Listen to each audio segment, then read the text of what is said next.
Hello दोस्तों, कैसे हैं आप लोग। Welcome to my channel study with Rahul का। मैं आपको आज पढ़ाना चाहूँगा भारतीय इतिहास के बारे में। लेकिन भारतीय इतिहास को पढ़ने के लिए हमें क्या होता है कि हम बहुत से जगह से हम पढ़ते हैं, बुक से पढ़ते हैं, यूट्यूब में वीडियो वगैरह भी देख लेते हैं, लेकिन हमें याद नहीं रहता।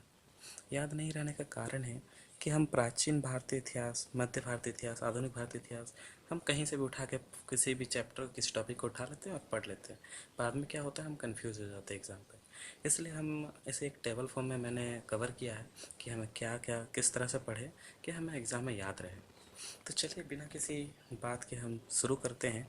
और हम लोग भारतीय इतिहास के सबसे पहला भाग मैंने प्राचीन भाग में बांटा है। प्राचीन काल को मैंने पाषाण काल को पहला, हम लोग जब सब जानते हैं कि पाषाण काल पहले आता है, तो पाषाण काल के बारे में हम लोग को पढ़ेंगे, ठीक है। इसके बारे में एक एक वीडियो बाद में आते जाएगा। और इसके बाद मैंने जितने भी पॉइंट बनाए हैं इस सब के वीडियो मैं बनाऊंगा। इससे पहले हम अब पाषाण काल पढ़ते हैं। इसके बाद सिंधु घाटी सभ्यता। सिंधु घाटी सभ्यता एक ऐसी सभ्यता है जिसके बारे में हम सभी बचपन से ही पढ़ते आ रहे हैं, ठीक है। क्योंकि सिंधु घाटी सभ्यता जो है काफ़ी पुरानी सभ्यता है। ऐसा इसीलिए माना जाता है कि सबसे पहले जब वैदिक सभ्यता यानी कि आर्यों का एज के बारे में, आर्य सभ्यताओं के बारे में खोजा गया था, तो हम भारतीय लोग जानते हैं कि आर्य सभ्यता भारत की सबसे पुरानी सभ्यता है जो ग्रामीण सभ्यता थी, इसके बारे में जानते हैं। लेकिन हमें सिंधु घाटी सभ्यता के बारे में नहीं पता। पर हम लोग जानते हैं डॉक्टर दयाराम साहनी ने जब हड़प्पा सभ्यता की खोज की थी, तो कार्बन C14 के तहत हमें पता चला कि ये लगभग जॉन मार्शल के अनुसार 3000 से लेकर 2700 के आसपास की पुरानी सभ्यता रही होगी, ऐसा अनुमानित किया गया। बाद में जब कार्बन 14 की शुरुआत जो हो चुकी थी, जिसमें DP अग्रवाल जो थे, उन्होंने इस सभ्यता का जो समय निर्धारित किया लगभग 2300 से लेकर 1750 BC के आसपास। इसके बाद हम लोग वैदिक काल के बारे में पढ़ते हैं। वैदिक काल जो है जिसमें आर्य लोग बनाते हैं, और आर्य के साथ साथ हम पूर्व वैदिक काल और फिर उत्तर वैदिक काल, दो भागों में बांटा गया था वैदिक काल को। और वैदिक काल एक ऐसी स्थिति है कि जिस समय में हम लोग जानते हैं कि वहाँ के लोग राजनीति और ये सबसे परिचित तो नहीं थे, लेकिन वो लोग युद्ध में विश्वास रखते थे, वो लोग युद्ध वगैरह किया करते थे। तो मैं इसका समय भी लिख देता हूँ। ये जो हड़प्पा सभ्यता है ये लगभग 2300 से लगभग 1750 के आसपास मानी गई है। और जो हड़प्पा सभ्यता है ये काफ़ी पुरानी सभ्यता है भारत के दृष्टिकोण से।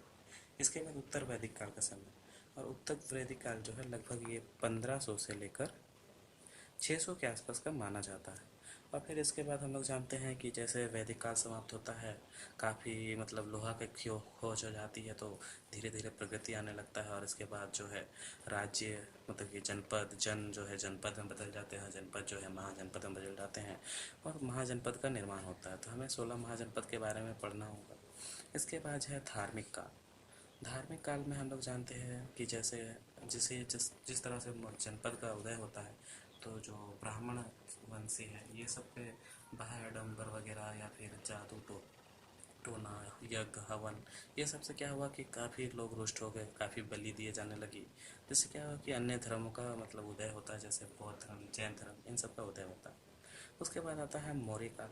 मौर्य काल में हम जानते हैं कि ये मौर्य काल जो है इस मतलब कि इस सभ्यता में सबसे प्राचीन स्थिति के बाद ये मौर्य काल ही इन वंश का स्थापना होता है। और धीरे धीरे जो है हम लोग की जो स्थिति है काफ़ी सुदृढ़ होते जाती है। धार्मिक काल में हम लोग बौद्ध धर्म, जैन धर्म दोनों को कवर करेंगे। साथ ही महाजनपद में सबसे शक्तिशाली महाजनपद जैसे मगध का जो को हम लोग सबसे शक्तिशाली महाजनपद के रूप में माना जाता है, उसके बारे में भी पढ़ेंगे। तो हम लोग जानते हैं कि मगध जो है सबसे शक्तिशाली था, तो इसमें काफ़ी सारे वंश आए, जैसे हर्यक वंश, शिशुनाग वंश, नंद वंश, मौर्य वंश, ये सब आते हैं। इन सभी के बारे में पढ़ेंगे। इसके बाद मौर्य काल को तो हम लोग सभी जानते हैं कि मौर्य काल का संस्थापक चंद्रगुप्त मौर्य को माना जाता है, जिन्होंने नंद वंश का विनाश करके मौर्य काल की नींव रखी थी। इसके बाद मौर्योत्तर काल। मौर्योत्तर काल जो है मौर्य काल के जो बाद का छोटा सा समय है, जिसमें छोटे मोटे राजा आते हैं, इसे ही मौर्योत्तर काल कहते हैं। मौर्योत्तर काल में लगभग 4 वंश का उदय होता है, जिसमें सुंग वंश जो है प्रमुख वंश रहता है। इसके बाद क्या होता है कि कुषाण वंश का उद्भव होता है। कुषाण वंश के बाद होता है सातवाहन वंश, इसके बाद चेंदी वंश।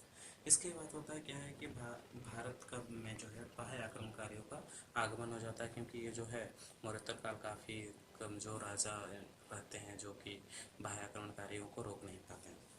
लोग जानते हैं सबसे पहला आक्रमण हिंद यूनानी शासकों ने किया था, और इस सब के बारे में भी हमें बाह्य आक्रमण के बारे में भी पढ़ेंगे।